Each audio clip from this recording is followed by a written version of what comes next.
Here we are.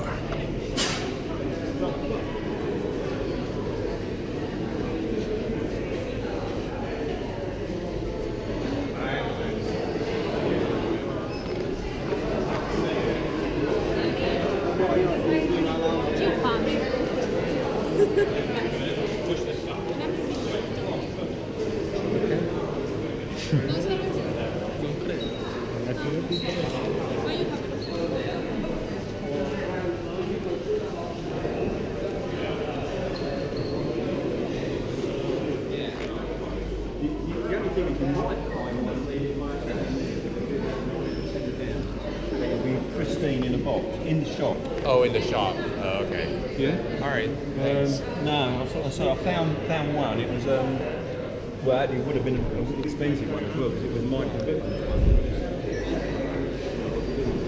Oh, wow. And I didn't realise, so I took it up. You know, if I sell it to you for like £5, on the eBay it'd be worth £40. Yeah, I know.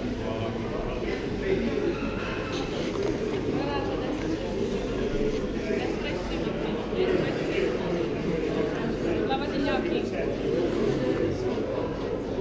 Ciao bello.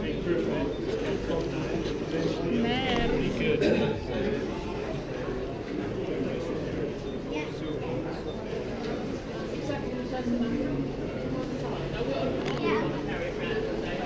Sì, I've got very beginning. Non è bello da vendere,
cosa fai nella vita? E noi faccio il ventriloquo. Dad, do you want to go straight for the tank? Let's go around.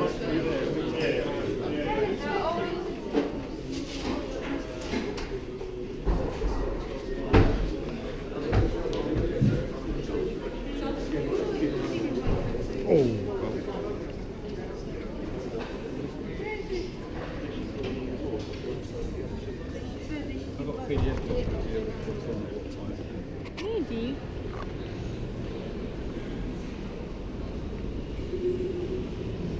Leopard 1.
come to the place in the world with the best display of moving historic armoured vehicles anywhere in the world. There is nothing like this going on. During the course of the display, you'll see over 60 historic modern and armoured vehicles in a display the like of which you can't see anywhere else. So it's going to be a fantastic day today, and we're really excited about what we're going to be seeing.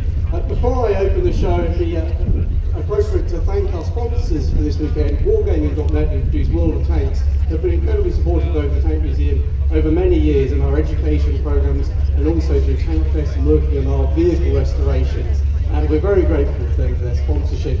Do take the time to look at their stands and explore the world of Google Cardboard, which is a whole new world and a whole new way of doing interpretation of museum collections that people get inside the vehicles. That's quite enough of me introducing. It now gives me enormous delight to declare that TANKFEST 2015 second day is open to business.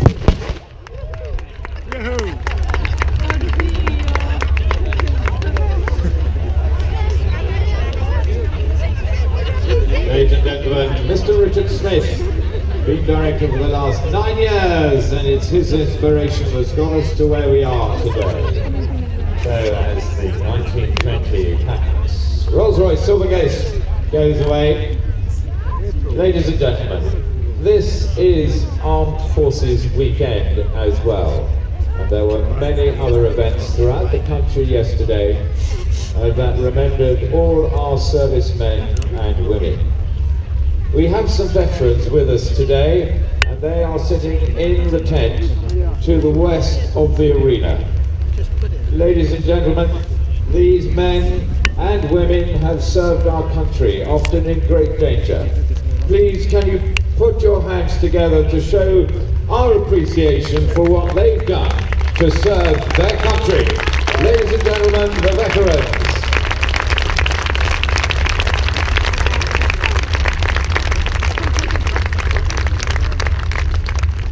Thank you very much indeed. So, ladies and gentlemen, in the main arena very shortly will be the first of our armoured fighting vehicles displayed today. That will be the Leopards. We're just going to recover Steve Latham because he is one of the drivers for the 2 Canadian Leopards and 1 German Leopard. There he goes in his Willys Jeep. Quick change around for him from wheels to tracks. And then after the short display, we will have, at about 10:45, the combat vehicle reconnaissance tracked musical display. So lots to see and do here, and this will get the arena underway with lots of noise and excitement.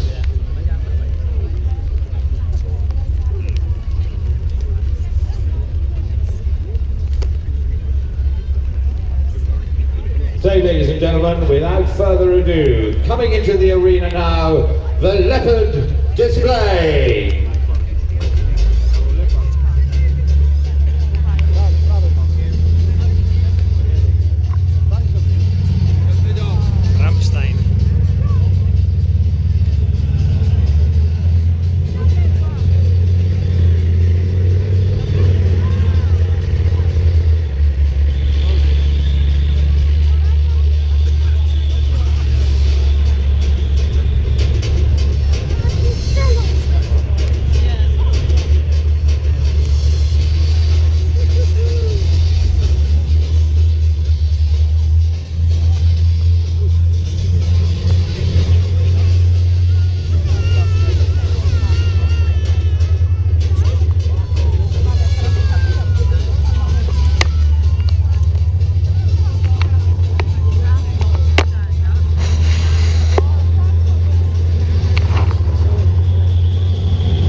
gentlemen, the Leopards have gone off and what a splendid start after Richard Smith's opening to TANKFEST, the second day, 2015. You'll see the Leopards later on. They're a remarkable vehicle and they go very quickly and they don't half make the ground shake. Reconnaissance tracked or CVRT family of vehicles, and they're going to come on under music and we're going to see this wonderful collection, this historic vehicle almost. It's been in service since 1973. It still forms a part of the British Army, and we've got some vehicles to show you here. They're very fast, they're very nippy. Ladies and gentlemen, the CVRT display.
Ladies and gentlemen, the first vehicle onto the bund is the Scimitar 30mm Rod Callan, still in service today, but as you'll see in a much modified form known as the Scimitar 2.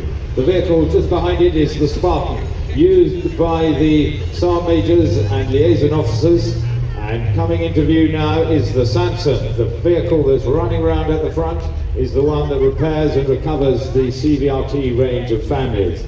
Behind that is the Sultan.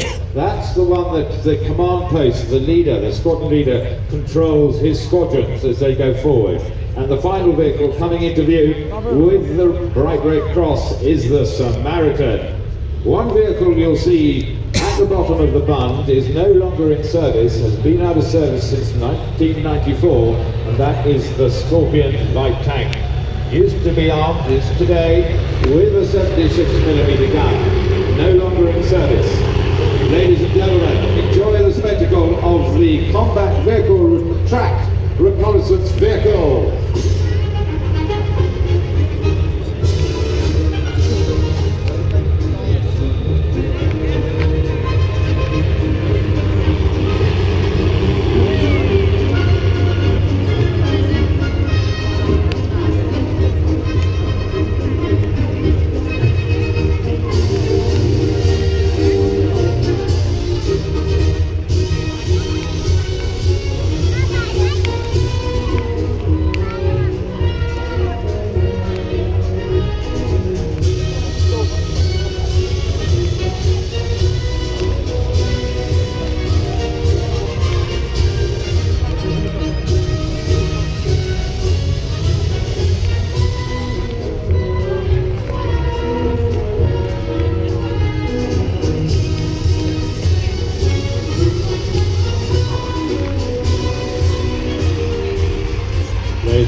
some 8 tons all up.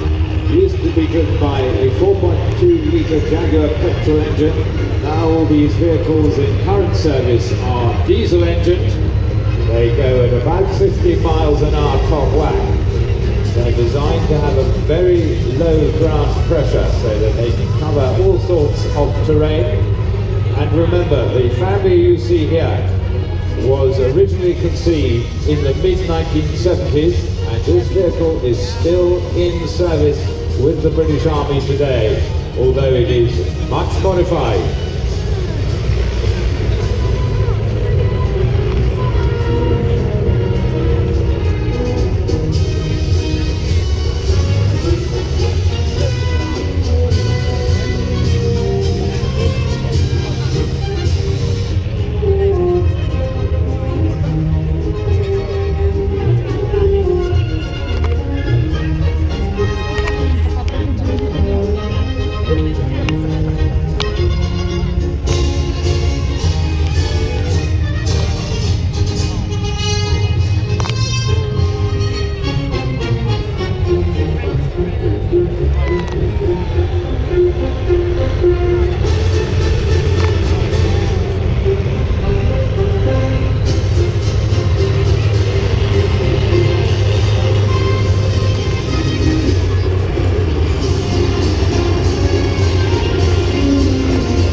Difficult. The Scimitar 2 variant displayed is an upgrade on the earlier vehicle, and it was developed specifically for Afghanistan. And this was done by placing the turret of the Scimitar 1 on the hull of a Spartan personnel carrier, which comes, as you know, from the same family of vehicle, and it remains armed with the 30mm rod cannon and the coaxial 7.62mm machine gun. Ladies and gentlemen, the Scimitar 2.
Ladies and gentlemen, the Scimitar 2. Today's Scimitar 2 is an ATDU vehicle.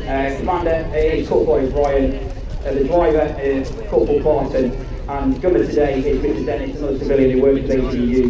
The Scimitar 2 currently equipped another 3 regiments of the Royal Army Corps. These are known as Armoured Cavalry Regiments. They are the Household Cavalry Regiments, the Royal Dragoon Guards, and the Royal Lancers.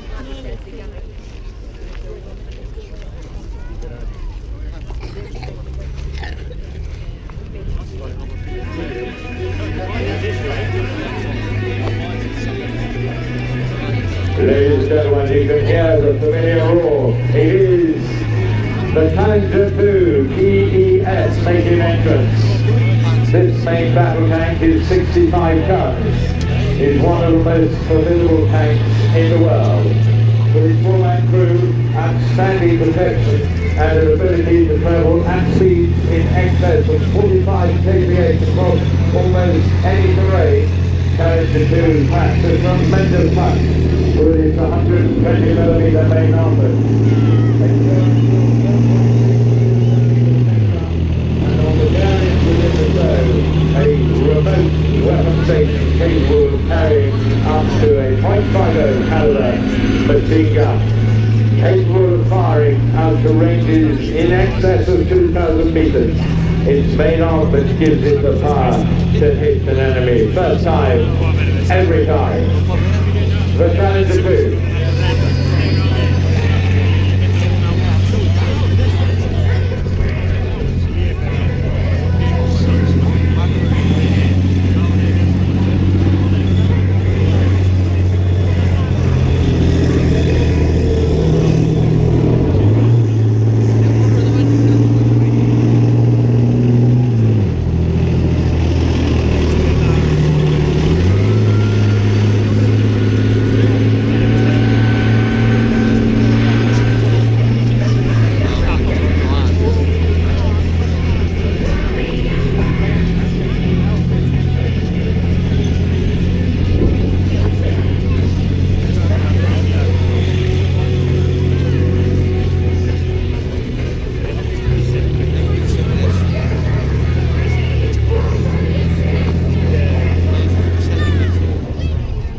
Ladies and gentlemen, the Challenger 2.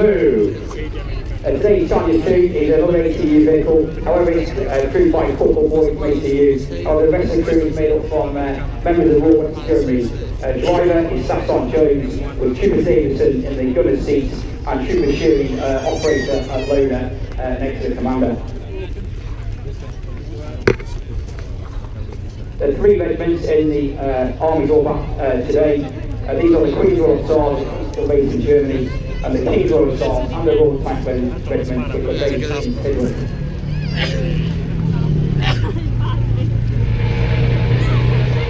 Ladies and gentlemen, an entrance vehicle coming in at some speed is the Warrior 510. It is the primary vehicle used by the armoured infantry.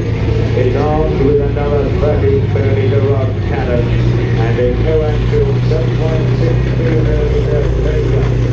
It strikes into the area in conjunction with Challenger 2 to allow the 8-man infantry section carried in the back to deploy onto an objective. The vehicle on display carries the latest modifications developed for operations in Afghanistan. It also tows when it has to the Python mine clearance system. Ladies and gentlemen, the Trojan was used extensively and successfully in Afghanistan in the clearance of IEDs and legacy minefields. It survived several mine and IED strikes with no casualties. Ladies and gentlemen, the Trojan.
sent vehicle by the DNS wing, the combat support wing in particular, again with the support engineer vehicles. You can see Sergeant Owens as the commander and Sergeant Strickland as the driver, both Royal Engineers personnel. Ma come fa a farlo passare? Lo lascia lì? Poi? Ah, lo lascia lì, si stacca.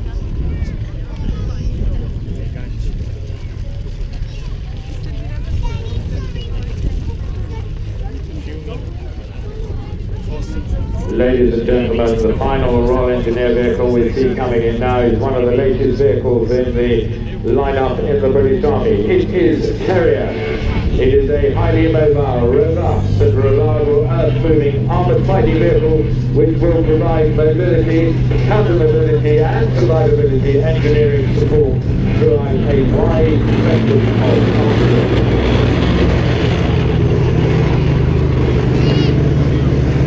Terrier is capable of operating in all extreme climates, supported by a modern internal state-of-the-art environmental control system. Terrier is the most advanced